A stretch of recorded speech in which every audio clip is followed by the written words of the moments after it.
Assalamualaikum warahmatullahi wabarakatuh. Ramadan adalah bulan yang mulia. Ramadan adalah momentum perubahan. Allah Subhanahu wa taala berfirman, "Ya ayyuhalladzina amanu, kutiba alaikumusiyam kama kutiba alal ladzina min qablikum la'allakum tattaqun."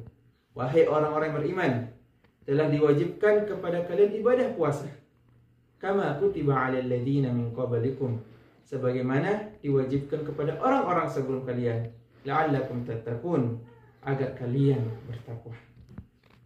Marilah kita jadikan Ramadan ini sebagai momentum perubahan, berubah untuk menjadi lebih baik, berubah untuk menjadi lebih bertakwa kepada Allah Subhanahu wa taala, menjadi lebih semangat dalam mengerjakan kebaikan, menjadi lebih semangat dalam mengendalikan hawa nafsu kita, dan marilah kita menjadi lebih baik lagi dari sebelumnya.